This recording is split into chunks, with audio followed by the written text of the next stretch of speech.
Assalamualaikum warahmatullahi wabarakatuh.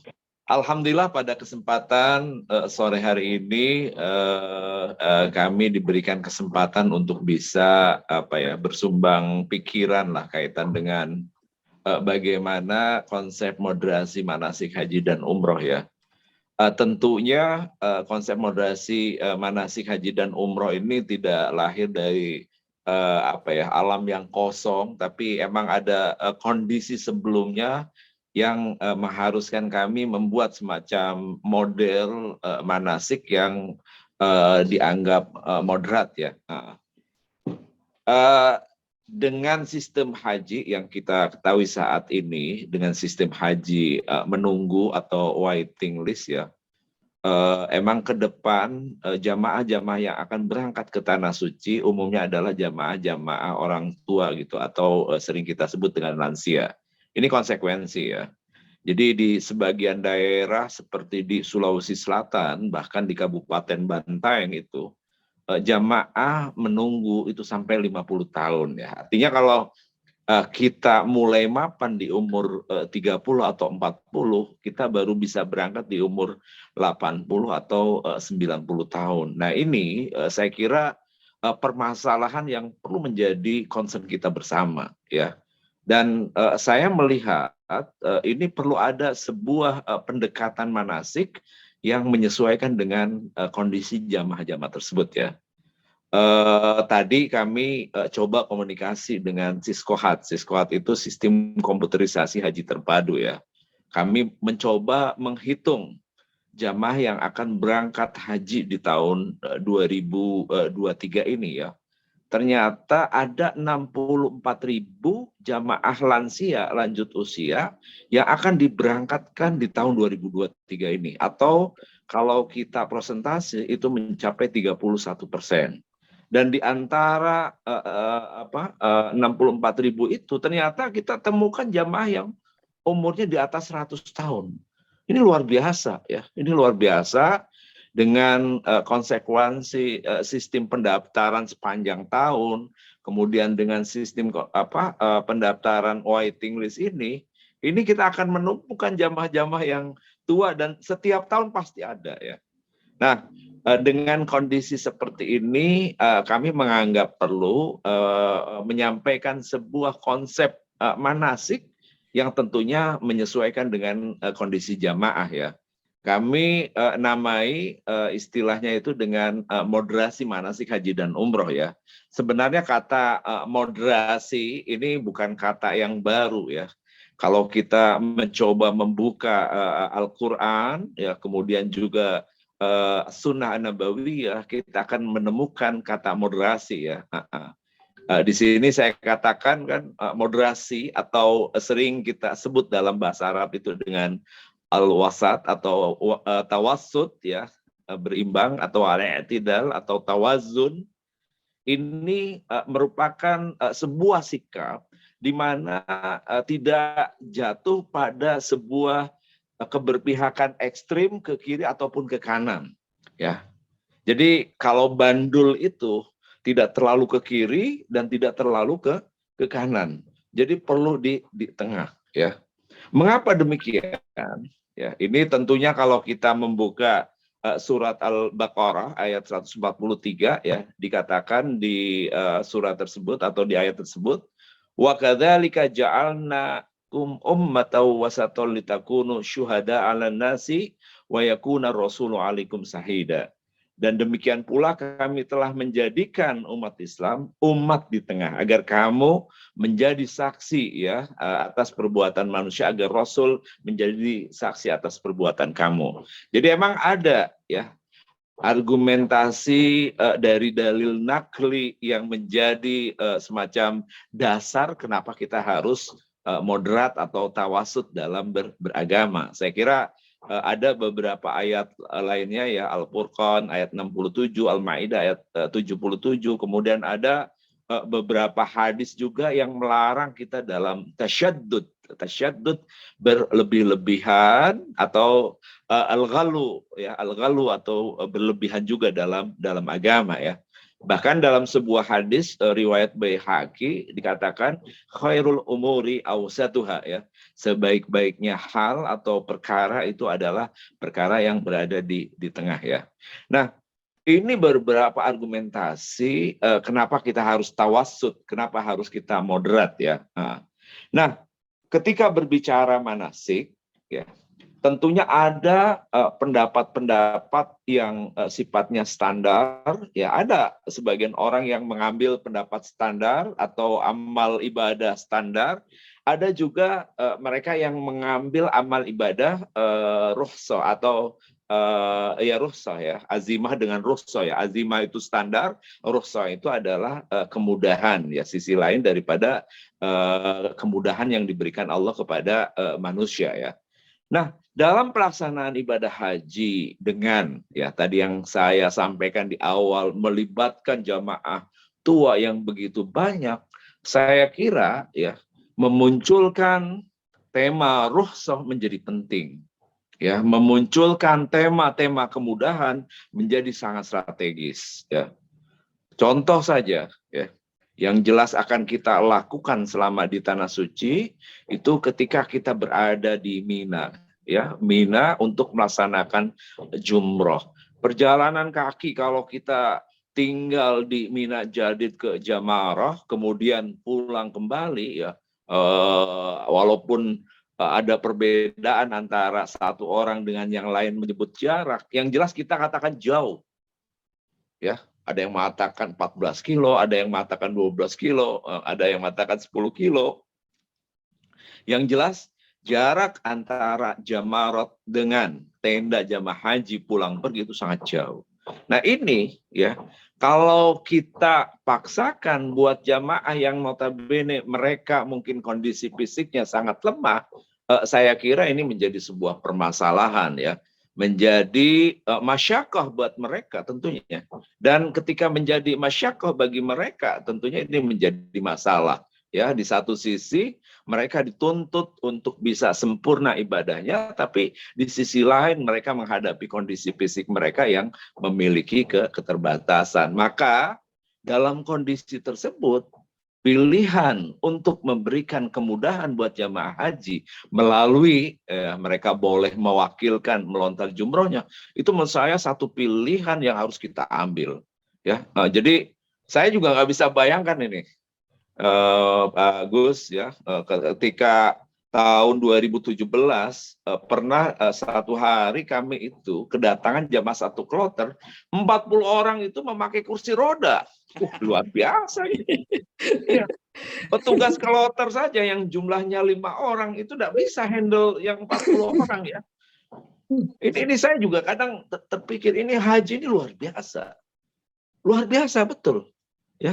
Jadi dari mulai orang yang sangat sehat sekali sampai orang yang sama sekali kondisinya itu tidak kuat, harus dengan kursi roda. Dan mereka harus berangkat dan harus kembali lagi ke tanah air. Kita beda ilustrasi kita kalau mendengar, ya, ketika misi Amerika dengan tentaranya yang akan menginvasi seumpamanya di negara Timur Tengah, ya, akan mereka kirim 100.000 tentara. Tapi kita tahu kondisi fisik mereka itu semuanya, ya, standar, sehat, kuat. Saya kira tidak ada masalah. Kita jamaah haji 221.000. Ada yang pendidikannya tinggi sampai doktor, sampai profesor atau guru besar, dan tidak sedikit mereka yang sama sekali tidak mengenyam pendidikan. Ada yang mereka setiap harinya pulang pergi antar kota, antar negara naik pesawat. Ada yang sama sekali nggak pernah keluar dari kampungnya, kecuali keluar untuk melaksanakan ibadah haji. Coba, ini kondisi yang kita temui dari jamaah haji. Ada orang yang kaya sekali, ya, yang hartanya di mana-mana. Ada orang yang istilahnya biasa-biasa saja, orang yang biasa merbot masjid, tiba-tiba ada mungkin hadiah atau mungkin ada orang baik memberikan sesuatu, akhirnya bisa berangkat. Jadi ini kondisi jamaah haji kita yang kita berangkatkan setiap tahun 221.000. Makanya ini kalau tidak ada tangan-tangan ilahiyah, ya, turun dan ikut serta, ikut berperan dalam pelaksanaan ibadah haji, saya berpikir kok lain gitu ya. Mungkin ya tidak bisa dilakukan, Gus. Ya. Dan para hadirin yang hadir dalam kesempatan ini. Jadi ini Allah juga sebenarnya yang punya skenario, kita hanya menjalankan terhadap skenario yang kita lakukan ya. Nah, kembali lagi kepada tema tentang moderasi ya. Nah, haji ini kan kita tahu ya, ibadah yang dibatasi waktu dan tempat. Ya. Saya nggak setuju dengan ada satu orang pemikir atau cendekiawan atau tokoh yang mengatakan boleh kita haji di luar seumpamanya bulan haji gitu. Boleh kita wukuf seumpamanya di luar tanggal 9. Saya tidak setuju. Kalau menurut hemat saya ini ekstrim, tidak moderat ini. Ya. Jadi yang moderat itu tetap menjaga kaidah-kaidah fikih, kaidah usul fikih, kaidah Al-Quran, Sunnah, itu tetap kita pakai ya sebagai pijakan kita. Jadi tidak keluar dari itu ya. Nah, haji ini kan tadi katakan dibatasi oleh waktu dan tempat ya.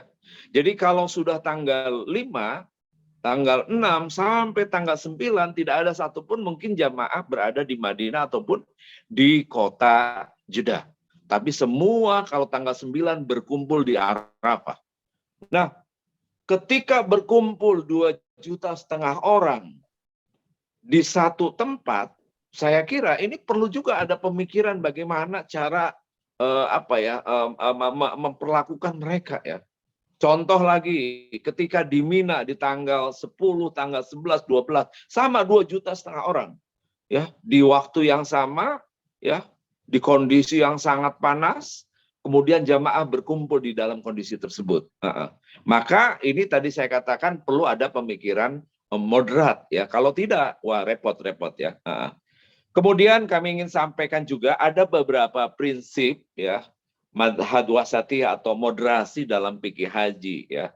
Tadi di awal saya sudah katakan berlakunya hukum azimah atau yang standar dengan hukum rukhsah. Jadi implementasi moderasi manasik dalam manasik haji ini pertama ada di situ yang azimah, ada yang rukhsah. Jadi tidak selalu orang diharuskan untuk mengambil yang standar atau azimah, tapi di kala-kala tertentu boleh juga kita mengambil yang rukhsah ya. Contoh begini. Kami ingin sampaikan ya ketika jamaah kita lansia semua ya, saya sangat menyarankan kalau seumpamanya nanti kebetulan siapa Bapak Ibu sekalian mungkin menjadi pimpinan dari sebuah rombongan yang umurnya seumpamanya 90 tahun semua. Saya sangat sarankan niatnya pakai niat istirahat. Niat istirahat itu bagaimana? Jadi niat istirahat itu niat yang dibacakan yang kalau suatu saat kondisi ya terburuk seumpamanya jamaah sakit, jamaah mungkin tidak bisa menyempurnakan ihramnya ya karena ya faktor-faktor tadi yang kami sampaikan, maka pada saat itu dibolehkan tahallul. Kalau tidak diniati istirahat, ketika kita tahallul maka terkena dam atau sanksi ya. Nah, ini menurut hemat saya buat orang tua niat istirahat menjadi penting. Jadi tiba-tiba ya takut ya ketika gelombang 1 jamaah mengambil mikot dari Bir Ali. Sudah berniat memakai kain ihram, tiba-tiba sakit. Dilarikan ke rumah sakit dan belum melaksanakan ibadah umroh, tawaf ataupun sa'i. Nah pada saat itu kan harus mencopot kain ihramnya. Harus membatalkan niatnya. Nah, kalau kita tidak lakukan niat istirahat, maka berlaku sanksi buat mereka ya. Nah, ini saya juga sangat menyarankan, maka dalam buku fikih manasik haji dan umroh Kementerian Agama, salah satu yang kita sampaikan itu tentang materi niat istirahat ya. Kemudian berpindah dari pendapat yang berat kepada pendapat yang lebih ringan. Mungkin ada sebagian orang yang suka yang berat-berat, Gus, ya. Ya, jadi mereka senangnya itu yang maksimalis. Tapi kita juga tidak boleh menutup mata bahwa ada kelompok tertentu yang tidak bisa dipaksakan mereka untuk maksimalis, minimalis. Ya. Kalau seumpamanya kita fisiknya kuat, bisa langsung tawaf di area tawaf, sementara orang tua yang memakai dorongan tadi, memakai kursi roda itu kita paksakan untuk jalan kaki, tidak boleh juga. Kita siapkan mungkin pakai yang sepeda atau motor yang disiapkan tersebut. Saya kira itu juga pilihan yang bijaksana buat mereka yang kondisi fisiknya tidak memungkinkan untuk berjalan, ya. Kemudian mempertimbangkan konteks juga, ya. Mempertimbangkan konteks tuh begini. Jadi dalam kondisi kemarin contoh, ya, ketika COVID-19 berlaku, ya, di Arab Saudi itu ada satu amal ibadah yang dianggap sunnah di periode sebelumnya, tapi di saat itu tidak diperbolehkan, bahkan ditutup dan dijaga. Apa? Mencium hajar aswad. Coba mencium hajar aswad itu kalau di luar musim pandemi COVID-19, orang berebut untuk mencium hajar aswad. Tapi di tahun 2020 dengan 2021, tidak ada satupun jamaah mereka yang mencium hajar aswad. Bahkan dilarang. Bahkan dilarang. Karena apa? Karena konteksnya untuk hibdun nafas, untuk menjaga jiwa, untuk menjaga orang-orang agar tidak terpapar COVID-19 dari orang yang sebelumnya mencium hajar aswad. Jadi itu juga konteksnya itu menjadi penting. Contoh lain lagi, ya. Ketika tahun 2020 dan 2021 ada pandemi COVID, Saudi mengambil kebijakan tidak menerima jamaah dari luar Arab Saudi. Ya, biasanya kan Saudi selalu setiap tahun itu membuka pintu untuk menerima jamaah dari negara manapun. Tahun 2020, 2021 sama sekali jamaah dari luar Arab Saudi tidak mereka terima. Ya. Apa pertimbangannya? Pertimbangannya tentu masalah kemaslahatan buat jamaah. Kita kan nggak tahu. Jamaah dari Indonesia, dari Afrika datang ke Tanah Suci tiba-tiba bawa pandemi, bawa virus yang akhirnya menyebabkan masalah buat jamaah lainnya yang sehat. Nah, itu saya kira itu juga menjadi penting, ya. Kemudian beralih dari satu madhab kepada madhab lain ini. Ini Gus ini saya kira bukunya juga banyak membahas tentang masalah fikul madzahib, ya, madzahibul arba'ah, ya. Nah, ini dalam kondisi haji yang tadi saya sampaikan, kondisi orang harus berkumpul di waktu yang sama dalam jumlah yang besar, itu pilihan-pilihan pendapat menjadi hal yang boleh saja.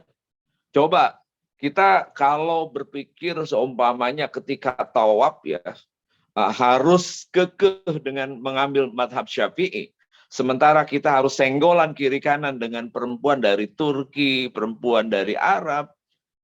Tiba-tiba harus batal dan setiap batal harus keluar arena dan mengambil air wudhu. Saya kira ini jadi masyakkah yang besar buat jamaah haji. Maka dalam kesempatan itu kita boleh mengambil pendapat di luar Syafi'i. Karena apa? Karena bersentuhan kulit laki-laki perempuan, ya, kalau tidak muncul hasrat itu menjadi tidak membatalkan kepada wudhu seseorang, ya. Rasul kan mencium sebagian istrinya, qabbala ba'du nisa'ihi thumma kharaja ila sholati walam yatawadda, ya.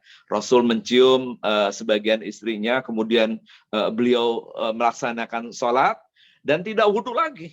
Artinya ini sebuah dalil, sebuah argumentasi yang memberikan contoh kepada kita. Silakan.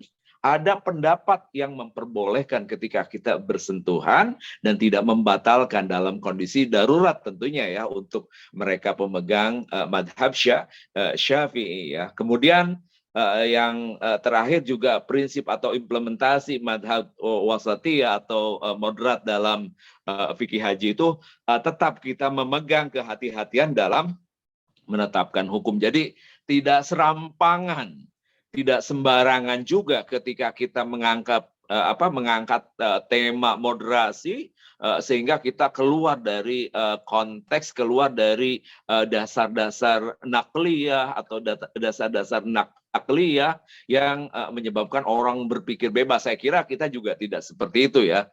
Tadi saya contohkan, tetap yang namanya wukuf di Arafah itu tanggal 9 Zulhijjah, ya, walaupun orang harus kumpul dan bersama-sama di satu tempat tersebut ya. Saya kira itu beberapa contoh yang tadi saya sampaikan implementasi dari konsep wasatiyah atau moderasi ya. Saya ingin mungkin menyampaikan satu hal ya kaitan dengan ini permasalahan yang setiap tahun selalu terjadi ya. Kaitan dengan khususnya di Mina, karena di Mina ini selalu menjadi alasan pemerintah Arab Saudi ketika dimintakan untuk tambahan kuota, mereka mengatakan Mina tidak memungkinkan untuk bisa menampung jumlah jamaah lebih dari yang kami berikan tahun ini. Jadi Mina itu selalu memancing masalah. Makanya peristiwa-peristiwa besar, Bapak Ibu sekalian mungkin tahu ya, dalam beberapa tahun paling terakhir di 2015 itu terjadi di Mina. Jadi Mina itu menjadi saksi ya bahwa di situ emang kita harus banyak berpikir lebih gitu ketika menggunakan fikih. Contoh begini, kami ya khususnya jamaah haji Indonesia ya dimintakan pendapat oleh namanya Muasasah Asia Tenggara yang sekarang berubah menjadi Syarikah Muasasah Lidual Janub Sarki Asia ya. Jadi mereka tuh minta ke kita pendapat gimana untuk jamaah haji Indonesia melontar jumrohnya itu kapan? Saya bilang begini ya. Untuk kemaslahatan jamaah kami ya kami mungkin akan mengambil pendapat yang walaupun tidak populer ya dimulai orang melontar jumroh itu setelah tengah malam sampai jam berapa? Saya bilang sampai pukul 7 pagi. Mungkin ketika membuka fikih-fikih Syafi'i ya tidak ada satupun pendapat kecuali Nawawi. Nawawi mengatakan kita baru diperbolehkan itu ba'da tulu'il fajr. Ya, setelah subuh sampai pukul 12 siang. Kami tidak mengambil pilihan mulai setelah subuh sampai pukul 12 siang. Karena apa? Buat kami ini satu pikiran juga buat memikirkan jamaah kita. Yang tadi saya katakan, sudah banyak, sudah lansia, kondisinya lemah. Ya. Kan 2015 itu ya, saya kebetulan saksi juga ya. Itu kan ada beberapa jamaah yang mohon maaf ini, mereka ya memberanikan untuk keluar dari tendanya untuk melaksanakan jumroh, keluar itu pukul 8 dan pukul 9 pagi. Akhirnya masuk ke area yang cukup sibuk, waktu itu jalan Syari Al-Arab 2, ya, yang kebetulan ternyata jamaah-jamaah dari negara Afrika itu sedang akan berjalan juga ke Jamarah. Nah, ketika bertemu dengan kumpulan mereka yang notabene kondisi fisiknya sangat-sangat besar, ya tiba-tiba ada berhenti di depannya, akhirnya yang di belakang maju terus, akhirnya mulai satu persatu jamaah yang paling depan terjatuh. Ketika terjatuh, yang belakang nggak bisa tahan karena yang paling belakang terus mendorong. Akhirnya satu persatu terjatuh, akhirnya banyak jatuh korban. Dan itu ternyata, mohon maaf ya, walaupun mungkin orang akan tidak sepakat dengan apa yang saya katakan, itu waktu afdal. Waktu afdal orang untuk melaksanakan jumroh di pukul-pukul menjelang pukul 12 siang. Itu waktu afdal. Tapi waktu afdal apakah harus seperti itu? Mengorbankan jamaah, ya. Jadi kami tidak sampai seperti itu. Kami pikirkan betul kemaslahatan jamaah. Kita kan tidak berpikir untuk 1-2 orang. Kita berpikir untuk 203.000 orang. Nasib mereka harus kita pikirkan. Jangan sampai kita mengantarkan mereka untuk meninggal. Ya, walaupun ada sebagian orang, mohon maaf ini, kami menghendaki untuk wafat di Tanah Suci. Saya kira keluarga dari jamaah tidak ada satupun yang menghendaki keluarganya yang berangkat ke Tanah Suci wafat di sana. Mereka ingin semuanya kembali ke tanah air. Saya kira itu beberapa hal ya terkait dengan implementasi moderasi manasik haji dan umrah, dan apa sih keperluannya ya tadi ya, bahwa jamaah haji kita ke depan banyak jamaah-jamaah lansia, dan jamaah lansia harus kita perjuangkan juga. Jangan sampai mereka itu merasa kesusahan dan kesulitan ya. Nah, untuk bisa mendapatkan ini, saya kira ini kami juga membuat buku moderasi manasik haji dan umroh ya. Ini kalau seandainya mungkin tidak mendapatkan naskah, bisa di-download ya buku moderasi manasik haji dan umroh di www.kemenag.go.id. Nanti kami share lah di grup ini supaya mungkin bisa juga membaca apa itu konsep moderasi manasik haji dan umroh. Demikian, terima kasih Pak Putra.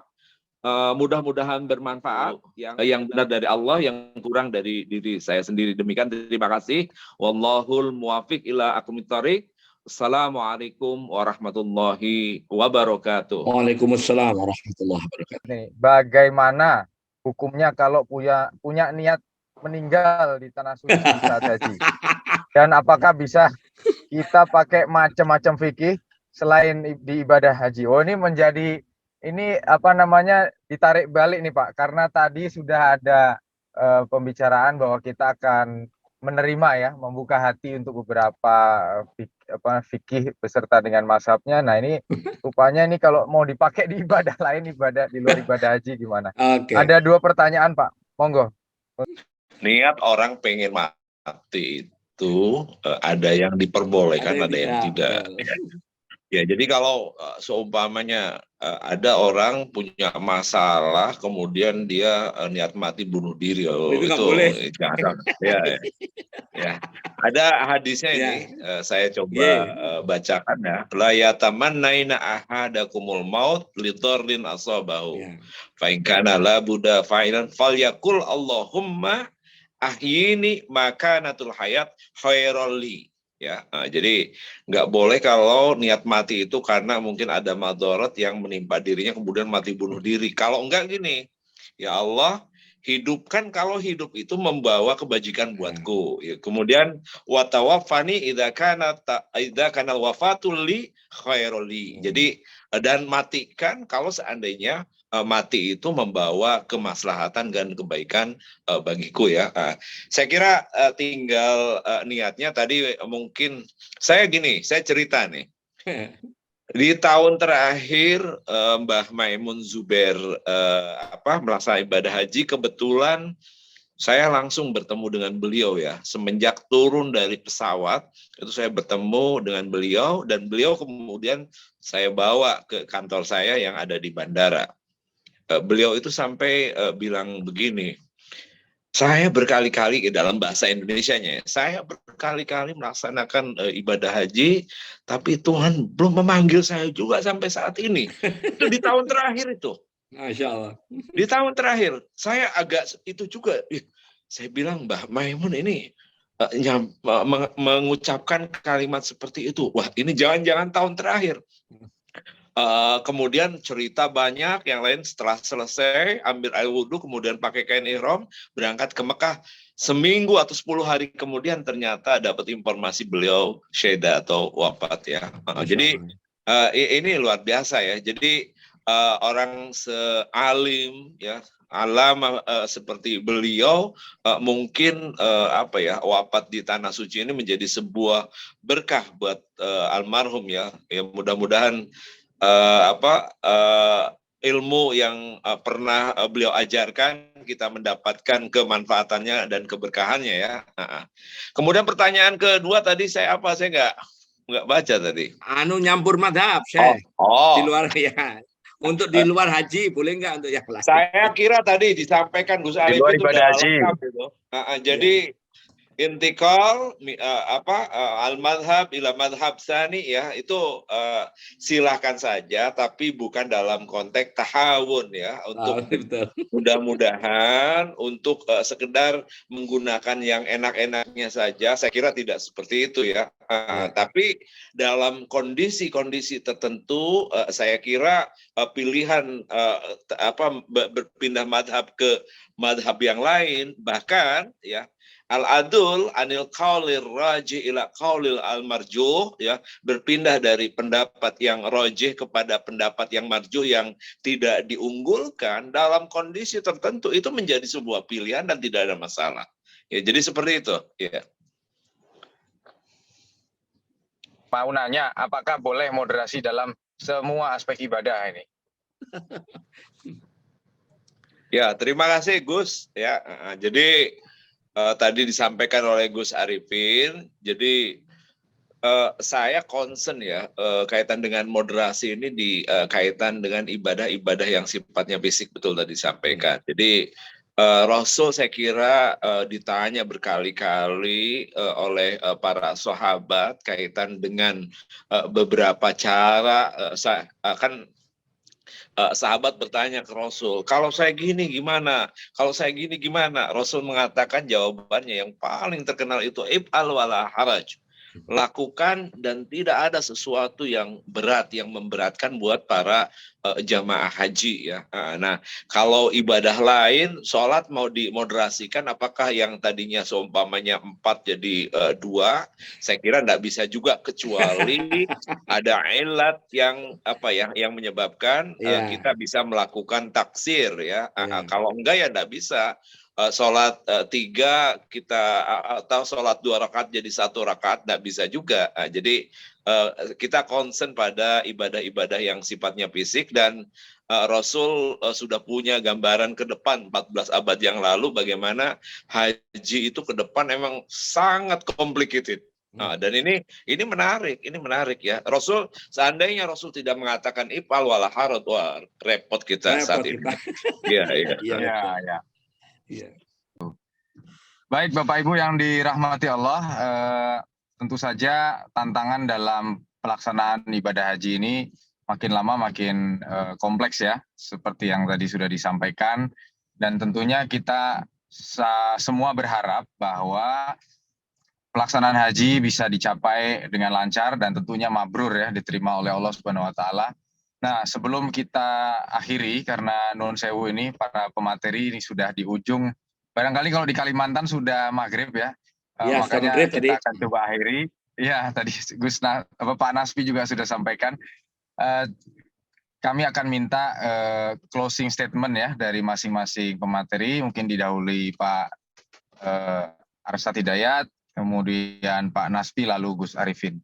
Monggo Pak Arsyad, closing statement untuk kemabruran haji kita semua ini Pak. Matur nuwun. Oh ya, terima kasih Pak Putra ya. Di akhir penyampaian materi ini saya ingin menyampaikan terkait dengan mungkin untuk persiapan haji di 2023 ya. Kebetulan kami dari Kementerian Agama, khususnya dari Direktorat Jenderal Penyelenggaraan Haji dan Umroh, memang saat ini sedang sibuk-sibuknya untuk mempersiapkan kaitan dengan persiapan haji di 2023 ini ya.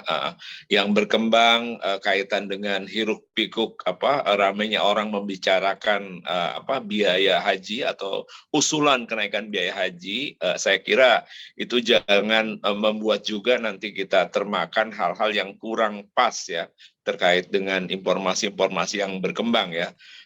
Saya yakinkan bahwa pemerintah berniat untuk bagaimana membuat sebuah kemaslahatan buat jamaah yang sekarang berangkat dan buat jamaah-jamaah yang nanti akan berangkat, baik tahun besok, tahun depan, ataupun tahun 50 tahun kemudian ya. Dan niatkan dari diri kita, kalau seandainya kita punya kemampuan ya kita bisa lunasi biaya haji tersebut, dan mudah-mudahan kita semua bisa mendapatkan kesempatan untuk berziarah ke tanah suci ya, baik Masjidil Haram ataupun Masjid Nabawi Asy-Syarif ya. Demikian, terima kasih ya. Assalamualaikum warahmatullahi wabarakatuh.